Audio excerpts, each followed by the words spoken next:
अध्याय 6 देख रहे हैं, उपनिवेशवाद और शहर। नई दिल्ली का निर्माण।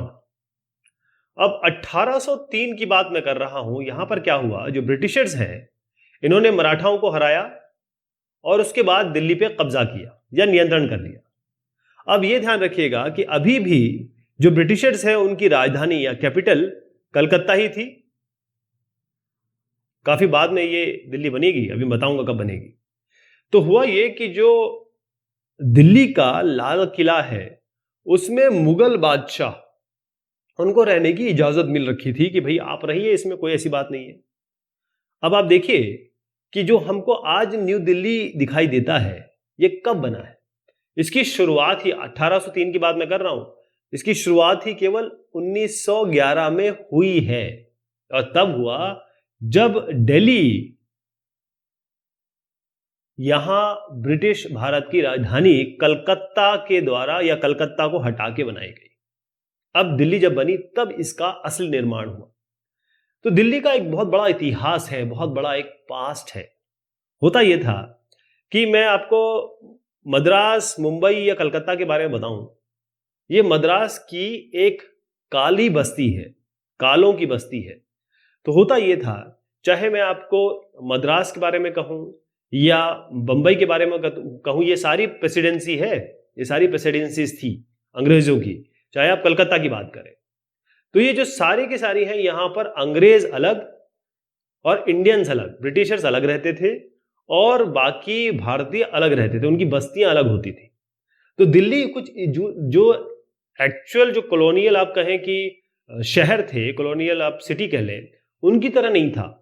1857 के पहले ऐसा नहीं था, वो अलग था। और क्या अलग था?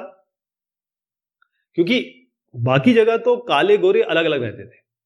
मैं अगर 19वीं सदी के पूर्वार्ध की बात करूं, यानी शुरुआत की बात करूं 1850 के पहले, तो जो दिल्ली है उसमें, दिल्ली शहर में जो बड़े बड़े हिंदुस्तानी थे, यानी अमीर हिंदुस्तानी भी तो होंगे, इसको हम अमीर हिंदुस्तानी कह देते हैं। अमीर हिंदुस्तानियों के साथ ही यहां पर जैसे वो रह रहे हैं, तो वहीं पे अंग्रेज रहा करते थे। मतलब वो जो गरीब थे उनके साथ नहीं रहते थे, अमीरों के साथ रहते थे, लेकिन साथ में उनके साथ एक तरीके से रच बस गए थे। जैसे जो उर्दू चलती थी वहां पर या फारसी चलती थी, उस संस्कृति में बड़ा मजा लेते थे, शायरी का मजा लेते थे। और जो भी त्योहार होते थे, चाहे ईद हो, बकरी ईद हो, दिवाली हो, होली हो, उसमें बड़ी हिस्सेदारी थी इन ब्रिटिशर्स की, अंग्रेजों की। इन्होंने क्या किया, एक और चीज हुई यहां, 1824 में दिल्ली कॉलेज की स्थापना हुई। अब शुरुआत इसकी हुई थी, एक दिल्ली कॉलेज शुरुआत हुई थी एक मदरसे के रूप में, मदरसे जहां पर जो इस्लामिक स्टडीज होती है वहां पर। ओके, अब यही जो जगह है, जब ये दिल्ली कॉलेज बना, तो यहां पर आप चाहे साइंस की बात करें, विज्ञान की, या मानव शास्त्र की बात करें, ह्यूमन साइंस, तो विज्ञान और ह्यूमन साइंस यहां से नई चीज की शुरुआत हुई, यानी कि ज्ञान की शुरुआत हुई। और मुख्य रूप से जो काम होता था वो उर्दू में ही होता था उस जमाने में। 1824 की बात बता रहा हूं मैं। तो हुआ ये कि कई लोग ऐसे थे जो 1830 और 1857 का जो दिल्ली का समय था उसको कहते हैं पुनर्जागरण। क्या कहते हैं? पुनर्जागरण। पुनर्जागरण मतलब ये होता है Renaissance, Delhi Renaissance, Delhi Renaissance. अब ये रेनेसा का मतलब क्या होता है? इसका मतलब ये होता है, अगर आप कला और ज्ञान, मतलब संस्कृति और नॉलेज, इसका प्रचार प्रसार हो, या ये इसकी गतिविधियां बड़ी तेज हो जाएं इस जमाने में, जिस भी जमाने की बात हो रही है, तो उसे रेनेसां कहते हैं या पुनर्जागरण कहते हैं। लेकिन हुआ ये कि 1857 के बाद साहब सब बदल गया। 1857 के बाद सब बदल गया। कैसे बदल गया? मैं आपको जो दिल्ली कॉलेज दिखा रहा था वो ये है, जो भी मैंने बात की ना, वो ये है। ठीक है। अब 1857 के बाद क्यों बदल गया? कि पहली चीज तो ये है कि सारे के सारे जो विद्रोही थे वो गए थे बहादुर शाह जफर के पास। ये बहादुर शाह जफर है, इनको कहा था देखिए ऐसा है कि हमारे आप नेता बन जाइए। इनको मजबूर किया एक्चुअली, क्योंकि ये खुद 80-85 साल के हुआ करते थे। इन्होंने खैर मान लिया और 4 महीने तक दिल्ली किसके नियंत्रण में रही? इन्हीं विद्रोहियों के कंट्रोल में रही। लेकिन जैसे ही अंग्रेजों ने दोबारा दिल्ली पाई, इन्होंने क्या किया, कहा कि अब तो हम बदला लेंगे और जबरदस्त लूटपाट करेंगे, क्योंकि अब 1857 में जो हो गया था इससे बड़ा गुस्सा था इनके अंदर। तो गालिब ने एक बड़ी अच्छी बात कही है। उन्होंने ये कहा है कि जब ये गुस्साए हुए शेर, अंग्रेजों की बात कर रहे हैं, जब ये शहर में आए तो इन्होंने बेसहारा, जो बेचारे, क्योंकि सारे लोग तो शामिल नहीं होंगे विद्रोह में, कुछ लोग होंगे, लेकिन इन्होंने औरत मर्द आम खास जितने भी लोग हैं उन सबको मारा, काटा। और कई बेचारे लोग हैं जिन्होंने मकबरों में जाके, यानी जो दरगाह होती है, मकबरे होते हैं, वहां पर जाके अपनी पनाह ली। और उसके बाद क्या हुआ, अंग्रेजों ने क्या किया, इन बहादुर शाह जफर को भेज दिया रंगून। कहाँ भेज दिया, जो बर्मा आज है, म्यांमार जिसे कहते हैं, वहां पर रंगून, उस जेल में इनको भेज दिया गया, है ना। और 4 साल बाद इनकी मृत्यु भी हो गई। और उसके बाद महल इनके सारे गिरा दिए, सारे महल गिरा दिए, सारे बागों को बंद कर दिया गया, यानी जितने भी इनके गार्डन्स बनाए गए थे। और अब जो इनकी जगह थी, जो भी इनकी जगह थी, उनको इन्होंने सैनिक बैरक बना दिया, मतलब सैनिक छावनी के रूप में तब्दील कर दिया। राइट। अंग्रेज ये चाहते थे कि भाई दिल्ली की जो भी कहानी है, जो भी कहानी मुगल डायनेस्टी से या मुगलों से रिलेटेड है, उसको खत्म कर दिया जाए, बिल्कुल नेस्तो नाबूद कर दिया जाए। सबसे पहली चीज उन्होंने क्या किया, जो किला है ना उसके आसपास का सारा इलाका क्लियर कर दीजिए। आप देखिए, ये आप सेम किला देख रहे हैं, ये सेम आपको इलाका दिख रहा है। इसके पीछे देखिए कितनी गहरी बस्ती है, बहुत अच्छे से दिखाइएगा यहां पर कितनी गहरी बस्ती है। लेकिन इन्होंने सब सफा चट कर दिया, सब क्लीन कर दिया, है ना। पहली चीज तो इन्होंने इलाका साफ कर दिया। जितने भी यहां पर बाग हुआ करते थे, मस्जिदें हुआ करती थी, मैदान हुआ करते थे, सब प्लेन कर दिए। पर एक चीज है, इन्होंने मंदिरों को नहीं तोड़ा, क्योंकि इनका गुस्सा जो था, क्योंकि मुसलमानों ने बड़ा बढ़ चढ़ के 1857 के विद्रोह में भाग लिया था, और उनका नेता भी जो था वो बहादुर शाह जफर था। तो मंदिरों को तो इन्होंने नहीं तोड़ा। ओके, मस्जिदों को इन्होंने या तो तोड़ दिया या फिर किसी और काम में इस्तेमाल कर लिया। अब आप देखिए, ये एक मस्जिद है जिसको कहते हैं जीनत अल मस्जिद। तो जीनत अल मस्जिद जो है प्रसिद्ध, बहुत इंपॉर्टेंट मस्जिद हुआ करती थी, इसको इन्होंने बना दिया बेकरी। बेकरी क्या होती है, जहां पर बिस्किट ब्रेड ये सब मिलता है, वो बना दिया इन्होंने। एक और चीज इन्होंने की, जो जामा मस्जिद है जिसके बारे में हमने काफी बात की, इसमें तो इन्होंने 5 साल तक नमाज ही होने नहीं दी, यानी कि जो पूजा अर्चना होती थी वो भी नहीं होने दिया। एक तरीके से कहें कि शहर का 1/3 हिस्सा इन्होंने बिल्कुल खत्म कर दिया, ये ढा दिया, बिल्कुल सफा चट कर दिया। और जो नहरें थी जिससे पानी की व्यवस्था थी, उनको इन्होंने समतल बना दिया, बिल्कुल कहते हैं कि खत्म कर दिया। अच्छा, एक और चीज इनको करनी थी रेलवे की स्थापना। तब रेलवे की स्थापना कैसे की जाएगी, ये जो 4 दीवारी है, ये जो दीवार देख रहे हैं ना आप, ये पूरी एक दीवार है, मतलब एक दीवार में बसा हुआ था ये शाहजहानाबाद, जो आज की पुरानी दिल्ली है। तो रेलवे की स्थापना के लिए इन्होंने क्या किया कि जो 4 दीवारी है उसको बाहर करना था। तो 1870 की मैं बात बता रहा हूं आपको। जो शाहजहानाबाद है, यानी पुरानी दिल्ली की मैं जो बात करता हूं, उसका जो पश्चिमी दीवार है उसको इन्होंने तोड़ दिया, मतलब दीवारों को बेसिकली तोड़ दिया। जो एक वॉल्ड सिटी थी उसको तोड़ दिया। और अंग्रेज खुद कहां जाके रहने लगे, वो था सिविल लाइंस। अब आप ये देखिएगा, ये मैं जो आपको दिखा रहा हूं, ये एक ऐसा घर है जो सिविल लाइंस में है। आज क्या सिचुएशन है, तो ऐसे घरों में ये रहने लगे थे, सिविल लाइंस। आज भी अगर दिल्ली वाले लोग सुन रहे हैं तो सिविल लाइंस वो जानते हैं। वो भारतीयों के साथ तो कतई नहीं रहते थे, ना रहना चाहते थे। और मैंने जो आपको बताया था दिल्ली कॉलेज, उसको एक स्कूल बना दिया गया और 1877 में उसको बंद कर दिया गया। फिर से दिखा देता हूं आपको, ये है दिल्ली कॉलेज, ठीक है जी। इसको एक तो उन्होंने पहले स्कूल बनाया और फिर उसके बाद इसको बंद कर दिया, दिल्ली कॉलेज को। अब आप देखेंगे कि ये जामा मस्जिद से का इलाका आपको दिख रहा है और कैसे इसको बिल्कुल क्लीन कर दिया गया, और यहां पर फिर उन्होंने आगे के जो डेवलपमेंट किए।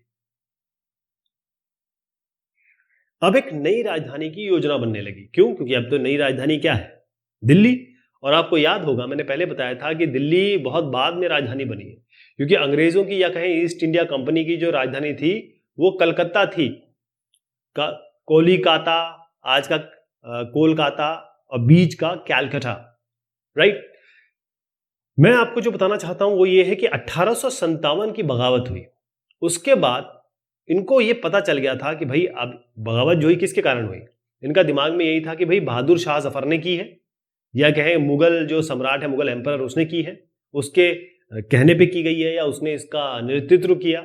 जब नेतृत्व किया तो इन्होंने जितने भी 1857 के बाद जितने भी आयोजन किए अंग्रेजों ने, वो बड़े आलीशान तरीके से ऐसे बड़े बड़े आयोजन किए, केवल ये दिखाने के लिए, क्योंकि इनको अभी भी पता था, इन्होंने ये बिल्कुल समझ लिया था कि मुगल बादशाह की इज्जत अभी भी है, उसका महत्व अभी भी है, लोग उसको प्यार करते हैं, लोग उसको जानते हैं, लोग उसको समझते हैं, लोग उसको अपना मानते हैं।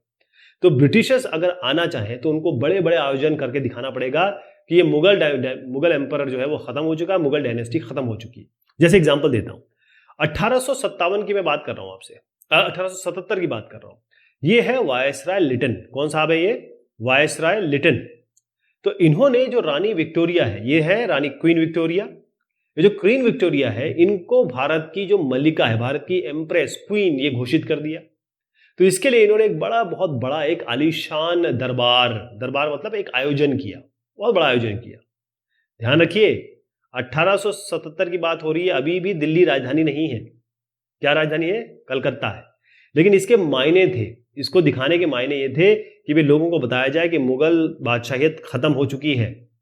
राइट। अब आपको और थोड़ा आगे ले जाता हूं, 1911 की बात कर रहा हूं। यहां पर चीजें हुई हैं। ये जो जॉर्ज 5 है, आप देखेंगे जॉर्ज 5 है, इनको जब इंग्लैंड का राजा बनाया गया तो इस जमाने में भी दिल्ली में बहुत जबरदस्त, दिल्ली में एक बहुत बड़ा आयोजन किया गया, दरबार लगाया गया। 1911 के इसी दरबार में दिल्ली को राजधानी डिक्लेयर किया गया, यानी कलकत्ता से अब दिल्ली राजधानी बनी। कब? ये आपको डेट याद रखनी है, बिल्कुल 1911 में, ध्यान आएगा। तो आज का जो शहर है वो कहां है? वो एक पहाड़ी पर है। न्यू दिल्ली जो है वो एक पहाड़ी पर है, जिसको कहते हैं रायसीना हिल। क्या कहते हैं? रायसीना हिल, रायसीना पहाड़ी कहते हैं। और ये ज्यादा नहीं है, ये बस 10 वर्ग माइल पे है। ये जो आज का मैं बता रहा हूं, मतलब 10 बाय 10 मील, 10 मील बाय 10 मील, इसमें ही है ये। तो नई दिल्ली का निर्माण यहां किया गया था। और किसने किया था? पहले तो आपको दिखा दूं कि नई दिल्ली किस तरीके से बनाई गई। ये आप नई दिल्ली देख रहे हैं, यहां पर आप पार्लियामेंट देख रहे हैं, और आपको क्या क्या चीजें दिखाई दे रही है मुझे बताइएगा, क्योंकि यहां पर आपको राष्ट्रपति का भी एरिया दिखाई दे रहा है। ये जो साहब है, इसमें एक साहब है बेकर, और एक साहब है बेकर, और एक साहब है लुटियंस। सुनिए, इसलिए इसको लुटियन जोन कहा जाता है। पहले बता दूं, ये दो साहब लोग हैं, ये है लुटियंस और ये हर्बर्ट बेकर। क्या नाम है? Herbert baker. ये है लुटियंस। दो लोग हैं ये जो है, इसीलिए इनके नाम पे इसको लुटियन क्षेत्र कहा जाता है। तो ये लुटियंस, एडवर्ड लुटियंस और हर्बर्ट बेकर, इनके नाम थोड़े याद रखने पड़ेंगे आपको, ये बहुत ज्यादा बार पूछा जाता है ना। ये दो वास्तुकार थे, यानी आर्किटेक्चर पे काम करते थे। इनको जिम्मा सौंपा गया कि आपको नई दिल्ली बसानी है, बनानी है, और जो भी इसकी इमारतें हैं उनको बनाना है। उनके लिए बनाना क्या है, मतलब उसके लिए स्कीम तैयार करनी। जितने भी सरकारी आपके आवास होंगे या सरकारी तंत्र होगा, उसको बनाना है। तो बड़े बड़े इन्होंने एक तो रास्ते बनाए, मैं आपको सब बताऊंगा अभी। उसके बाद जो आज का राष्ट्रपति भवन है, राष्ट्रपति भवन जाने के लिए, ये जैसे राष्ट्रपति भवन है, उसमें एक रास्ता है जिसको आज का हम राजपथ कहते हैं। राजपथ में क्या होता है जरा मुझे बताइएगा। कुछ 26 जनवरी को होता है क्या राजपथ में? बताइएगा मुझे। और इसके दोनों साइड में, अभी आपको चित्र से दिखाऊंगा, सचिवालय बनाया गया, यानी कि सेक्रेटरीट बनाया गया। इसका मतलब यह है कि भारत का जो शाही इतिहास है वो चेंज हो गया, कुछ अलग इसके झलके तो आई, लेकिन थोड़ा इन्होंने चेंज किया। और ये जो भी बनाया इन्होंने, इसमें सबसे ज्यादा जो इसमें छाप थी वो थी यूनानी। इसमें जो आर्किटेक्चर है उसमें यूनानी छाप बहुत ज्यादा थी। अगर आप देखें तो जो वायसराय का जो पैलेस है, वायसराय का पैलेस क्या है, जो आज का हमारा राष्ट्रपति भवन है, तो वायसराय का जो पैलेस है उसका जो सेंटर का गुंबद है वो कैसे बनाया गया, वो कहां से लिया गया? वो सांची के बने बौद्ध स्तूप से लिया गया है। मतलब सांची का जो स्तूप है, ये याद रखना आपको, सांची का स्तूप, ये बहुत पूछा जाता है। अगर आप किसी कंपटीशन की तैयारी कर रहे हैं तो ये ध्यान रखिएगा। जो हमारा वायसराय पैलेस है, आज का जो हमारा राष्ट्रपति भवन है, उसका जो सेंटर का गुंबद है वो सांची के स्तूप से लिया गया है। और अगर आप देखेंगे तो यहाँ पर आपको पार्लियामेंट में भी लाल भुरभुरे पत्थर मिलेंगे, और जो जालियां हैं इस तरीके से क्रिस क्रॉस जालियां है ना, ये कहां से आया है? ये लाल पत्थर, और ये आया है मुगल से। मुगल का वास्तुशिल्प इन्होंने ले लिया। राइट। और ये बहुत इन्होंने ध्यान रखा, चाहे वो बेकर हो चाहे वो लुटियंस हो, इन्होंने ध्यान रखा कि जामा मस्जिद जो है वो सबसे ऊंची थी, तो जो राष्ट्रपति भवन है, ये वायसराय का जो मेन सेटअप है, वो इतना बड़ा हो कि वो जामा मस्जिद से ऊपर निकल जाए। ठीक है जी। तो ये सब बताने से पहले मैं आपको यहाँ पर एक चित्र दिखाना चाहूंगा जो जानना बहुत जरूरी है। देखिएगा, ये जो जॉर्ज 5 साहब दिख रहे हैं, जॉर्ज 5 है, यूनाइटेड किंगडम, इनका राज्याभिषेक यहां हो रहा है। ये बात है 12 दिसंबर 1911। आपको ये याद रखना है, 1 लाख से ज्यादा राजा महाराजा अफसरान सिपाही यहां पर आए थे, इतने सारे लोग दिख रहे हैं। इनका राज्याभिषेक हुआ था, यहीं पे बताया गया था कि दिल्ली आज से हमारी राजधानी है। यहां पर देखिएगा, जो मैं आपको बताता हूं, देखिए पहाड़ी दिख रही है ना आपको, ये रायसीना हिल है, रायसीना पहाड़ी है, और उसके ऊपर स्थित जो ये आपका वायस रीगल पैलेस है, राष्ट्रपति भवन। आप ये जो गुंबद देख रहे हैं, ये कहां से आया है? सांची के स्तूप से।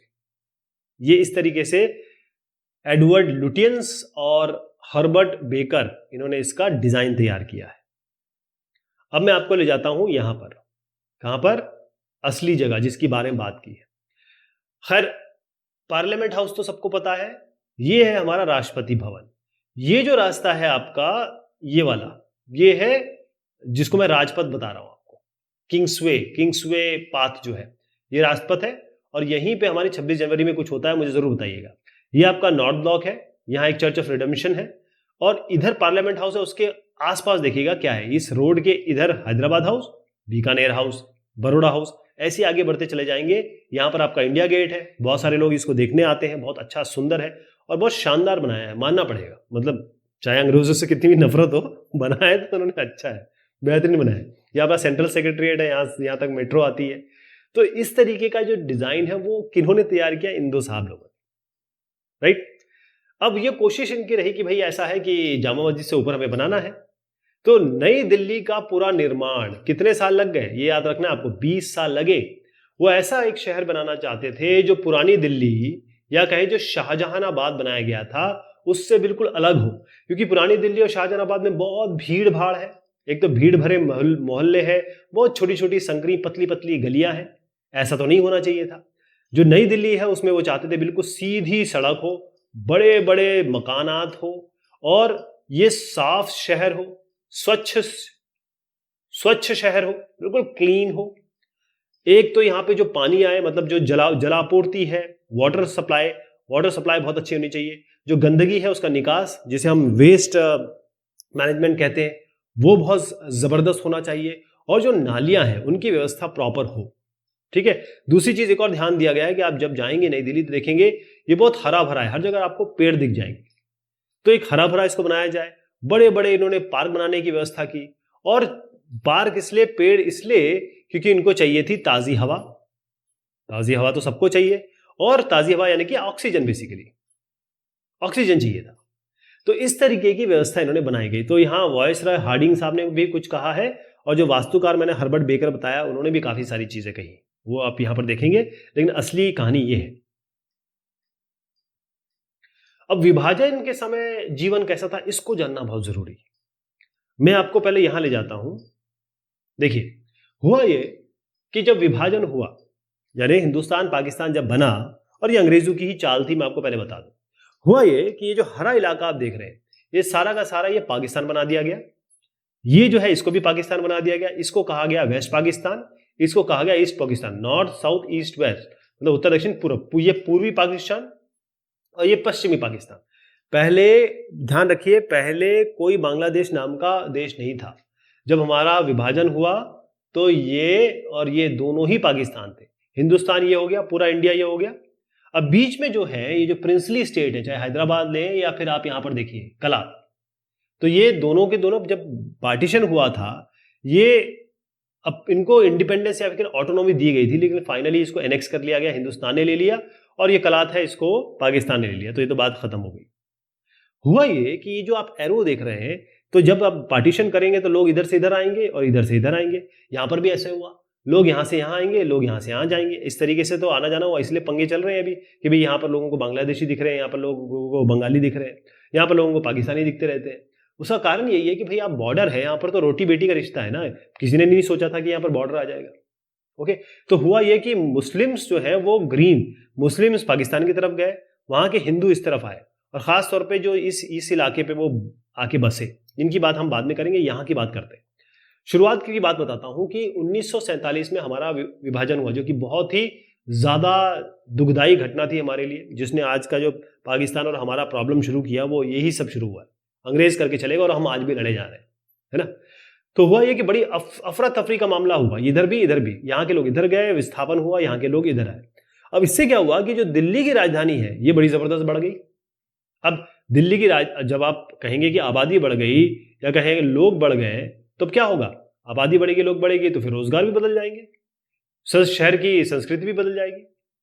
हिंदू संस्कृति अलग होती है, मुस्लिम संस्कृति अलग होती है, और जहां पर बहुत सारे मुसलमान रहते हैं वहां अलग तरीके से इलाका दिखता है, जहां बहुत सारे हिंदू दिखते हैं अलग इलाका दिखता है। अब जब आप इधर का उधर करेंगे तो संस्कृति तो बदलनी ही है। और सबसे बड़ी बात यह है कि इतने सारे दंगे शुरू हो गए, और दंगे देखिए हमारे साथ क्या है ना, हम लोग इतने बेवकूफ हैं कि छोटी छोटी बातों में लड़ जाते हैं, जो कि नहीं करना चाहिए। तो उस जमाने में लड़ाई होती थी, बहुत सारे दिल्ली में खास तौर पे हजारों लोग मारे गए, कई लोगों को बेचारों को घर बार लूट लिए गए, लोगों को जला दिया गया, राइट। अब दिल्ली में जो यहां पर जो पाकिस्तान जाने वाले मुसलमान हैं, उनकी जगह पे, मतलब दिल्ली से जो पाकिस्तान जाने वाले मुसलमान हैं उनकी जगह पाकिस्तान से जो सिख लोग आए थे और हिंदू शरणार्थी आए थे, उन्होंने लगा लिया, यानी कि यहां से दिल्ली से जो मुसलमान है वो यहां जाएंगे, तो यहां से दिल्ली में कौन आ रहे हैं? एक तो हिंदू और सिख, क्योंकि ये इलाका जो है पंजाब का इलाका है, ये पूरा पंजाब का इलाका है, ये पूरा है ना। अभी तो हमारा पंजाब छोटा सा रह गया, अगर आप पाकिस्तान में जाएंगे तो बहुत सारे इलाके में पंजाबी बोली जाती है, ठीक है। अब हुआ ये कि जो शाहजहानाबाद है, पुरानी दिल्ली, उसमें झुंड के झुंड शरणार्थी, चाहे हिंदू हो चाहे सिख हो, घूमने लगे, और क्योंकि मुसलमान निकल गए थे तो उनकी जगह भी खाली थी, या जो मुसलमान रह गए थे उनको बड़ा प्रेशराइज किया गया कि भाई ऐसा है, संपत्ति बेचो, और मुसलमानों को भाग जाने के लिए कहा गया, या फिर मजबूर किया गया। देखिए वो भी क्या करते हैं, वो लोग भी इधर भी आएंगे, उनको भी जमीन चाहिए, उनको भी रहना तो है ही, ठीक है। तो हुआ, इसकी मैं आंकड़ा बताता हूं आपको कि क्योंकि मुसलमान गए तो 2/3 मुसलमान चले गए दिल्ली से, 2/3 मुसलमान पाकिस्तान चले गए। अब उससे क्या हुआ, 44,000 करीब मकान खाली रह गए, और जब मकान खाली हो गए तो इसको कब्जा किसने लिया? या हिंदुओं ने लिया या सिखों ने लिया। इसके अलावा बहुत सारे ऐसे मुसलमान थे जो शिविरों में रहने लगे, क्योंकि इनको जाना था पाकिस्तान, है ना, मजबूरी थी, क्योंकि गवर्नमेंट ने कह दिया था बेचारों को जाना ही पड़ेगा, तो यहां पर ये रहने लगे। तो एक तरीके से दिल्ली को कहा जाए तो ये ना राहत शिविर बन गया, मतलब शरणार्थियों का शहर बन गया, वहां से आए हुए और यहां से जाने वाले। आपको मैं बताऊं 5 लाख इतनी पॉपुलेशन की वृद्धि हो गई थी। और 1951 की बात कहूं, 1951 की, तो 8 लाख से कुछ ज्यादा की बात हो रही है, आज तो करोड़ों में हम लोग हैं। और ज्यादातर लोग कहां से थे? पंजाब से थे, ठीक। तो हुआ ये कि जितने भी लोग आए थे, या तो वो शिविर में रह रहे थे कहीं पे, वो किसी स्कूल में रह रहे थे, या फिर आप कहें किसी फौजी बैरकों में रहते थे, या कई लोग तो बाग बगीचों में ही रहने लगे आके। क्या करेंगे बेचारे, उनके पास क्या ऑप्शन है? सरकार ने तो डिसीजन ले लिया, झेलना तो हम लोगों को पड़ता है। और कई लोग जो है उनको ये खाली मकान है उस पर कब्जे करने का मौका मिल गया, बहुत सारे लोग बस्तियों में रहने लगे। तो आप देखेंगे कि जो बस्तियों में रहने लगे ना, ये जो बस्तियां हैं उसमें जो तिलक नगर है, तिलक नगर और लाजपत नगर, अगर आप लोग यहाँ रहते हैं तो जान लीजिए कि ये बस्तियां जो है ये शरणार्थी बस्तियां हैं। इसी समय ये बनी, यहाँ दुकान खुल गए, स्टॉल खुल गए, कॉलेज भी खुल गए। अब मैं आपको दिखा देता हूँ किस जगह की बात हो रही है। आप देखिए ये नई दिल्ली है, ये तो आप खैर समझते हैं, कनॉट प्लेस तो सब जानते हैं। अगर नहीं भी जानते हैं तो आप यहाँ पे थोड़ा सा देख लीजिए, थोड़ा सा इधर जाएंगे तो ये आपका पहाड़गंज है, यहीं पे आपका रेलवे स्टेशन है, ओके। यहां पर मैं आपको ले जा रहा हूं 2 जगह, एक आपका है लाजपत नगर। कहाँ है? लाजपत नगर, देखिएगा इधर लाजपत नगर, और यह है तिलक नगर, ये इन दोनों जगह की बात मैं कर रहा हूं। तो ये है लाजपत नगर, ये आपका तिलक नगर, ये दोनों बस्तियां जो है इसी तरीके से आई है। ये जो चित्र मैं दिखाने की कोशिश कर रहा हूं, ये बेचारे वो लोग हैं जो बड़ी मुश्किल से इधर से उधर जा रहे हैं, और ये बेचारे कोई किसी को मार रहा है, कोई किसी को काट रहा है। विभाजन के समय बहुत दिक्कत हुई यार। विभाजन के बाद बहुत सारे लोग इस कैंप में रहने लगे, देखिएगा किंग्सवे कैंप और ये सब तमाम तरीके के कैंप आप देखेंगे, वहां पर इस तरीके से रह रहे थे बेचारे।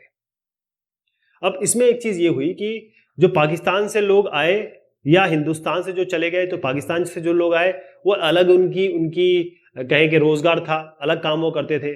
तो कई जो लोग दिल्ली आए वो पहले भूस्वामी हुआ करते थे, वकील थे, शिक्षक थे, व्यापारी थे, छोटे दुकानदार थे।